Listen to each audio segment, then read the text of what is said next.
Hi quilting friends, it's Carolina with alwaysexpectmore.com here, and it is ruler of the month time, which is my favorite time of the month. It's when I share a brand new free pattern with you, but it's only free until the next pattern comes out.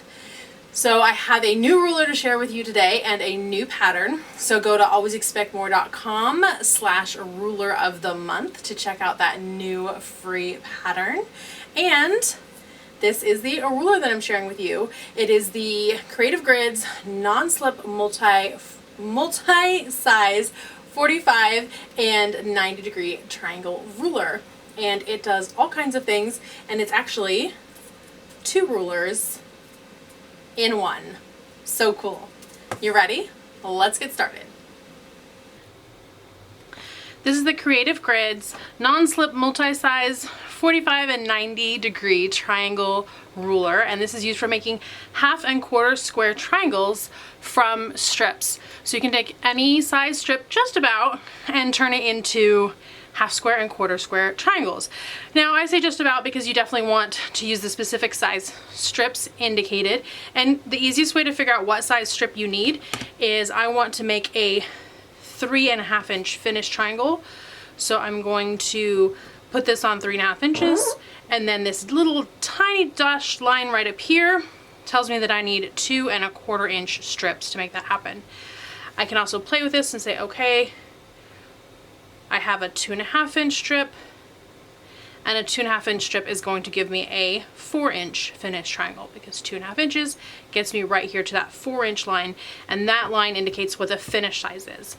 And this is for quarter square triangles. The other side, you just flip it 90 degrees and you have a whole new ruler. So this ruler is 2 in 1, and you flip it over to the other side, you'll see the dashed line right up here. So if I want 1 inch finished half square triangles, I need 1.5 inch strips. And I'll show you how easy it is to cut. Now, Creative Grids rulers, they have white lines and they have black lines, making it so much easier for us to see all the lines and know what's going on.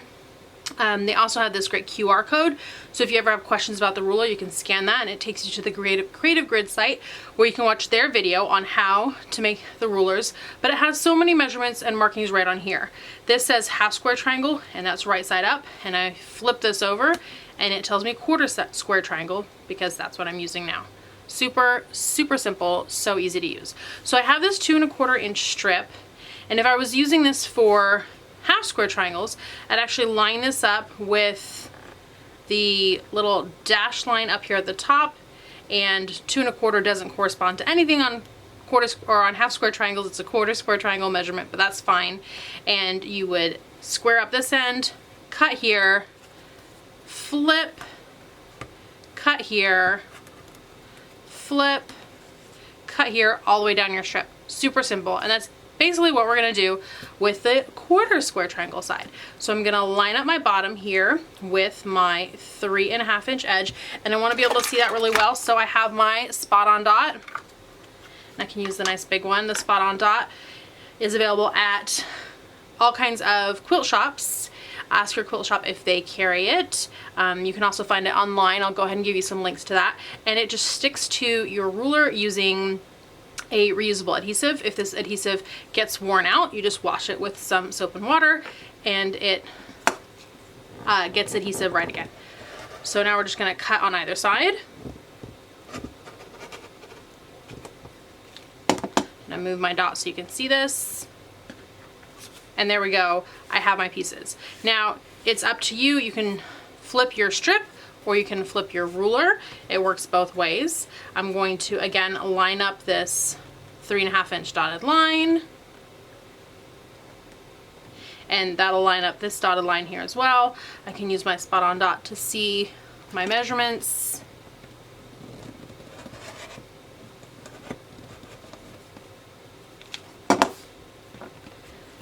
And there we go. I have another set of triangles.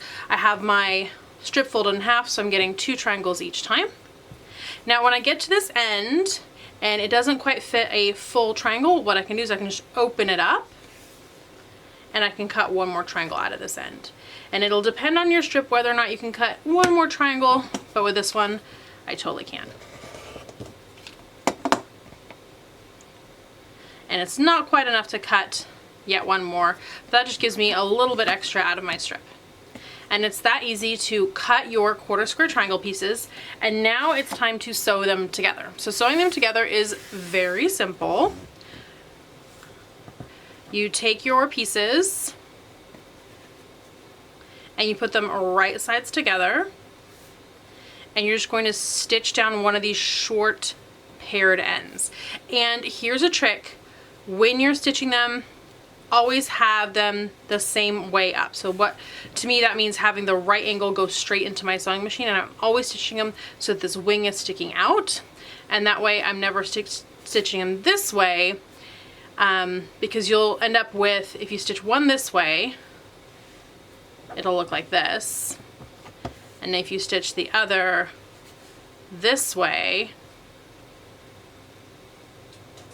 then you'll basically end up, when you stitch it all together, with a half square triangle unit, which is not what you want. You want often more like this hourglass shape. So in order to do that, you want to make sure that you have the same fabric up each time and that you're stitching with that right angle going straight into your sewing machine. It's just an easy little tip there. So once you've done that, you press them, and you always press them in the same direction. So if you're doing hourglass units like I am, you want to always press them towards either your background fabric or your decorative fabric, whichever one, but make sure that all of your units in the whole quilt are stitched or are ironed with that seam allowance going the same direction. And here's why. When you put these two together, you can see that this seam allowance is going this way and this seam allowance is going that way. So it actually makes a little hill, and you can nest these right together just like that, and you can feel it with your fingers, and that's how you get perfect points. So now you stitch down this, and that gets you this. Now when you press this seam, you can press in one direction or press in the other direction, totally a valid option, or you can see how this seam is going in this direction, send this one in this direction, this one in this direction, this one in that direction, and you're just gonna pop this open a little bit, and you're gonna spin that seam, and that gives you less bulk here in the center. You're not getting all of the bulk, which is 5 layers right on top of each other. You're spreading out that bulk so you don't have a lump here in the middle. Makes it a lot easier when you're free motion quilting that you don't run into that lump. So then you're going to take this to your iron and you're going to give it a good press, and you'll have pieces that look like this. And now these are all ready for squaring up. And squaring up your blocks is super simple. I do have a video on squaring up that will help you out with this, but I'm going to show you how to square these up really simple. My video on squaring up shows you 3 different ways of squaring up. I'm just going to use the most common simple method of squaring up, which is take your square ruler, and these are 3.5 inch finished, which means that they're going to trim up to 4 inches because it's always a 1/2 inch bigger than your finished size. We need to add in those seam allowances. So at my 2 and 2 right here, I can use my spot on dot to see that really well. That's where I'm going to line up my X. And I also want to get these corners as close to right here on the corner as possible, because that'll give me nice sharp points when I stitch these blocks together. So now I can square it up.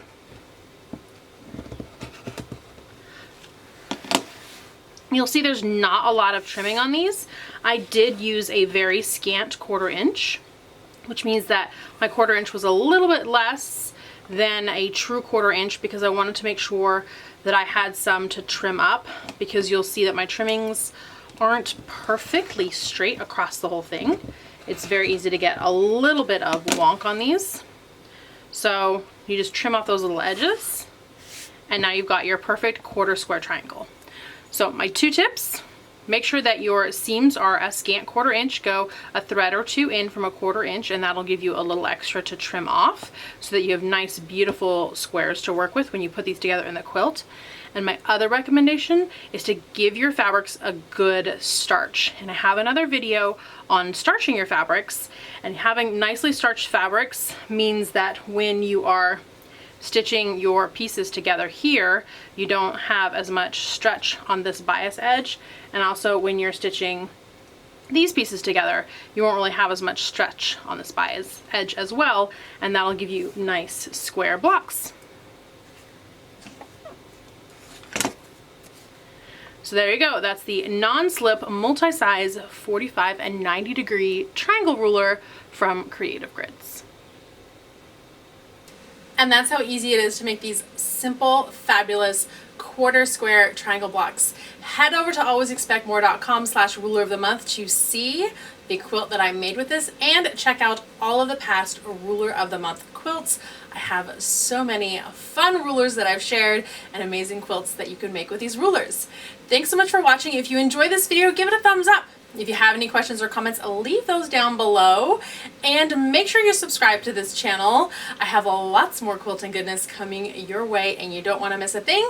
Hit subscribe and that bell so you get notified when I have a new quilt video for you right here. See you soon.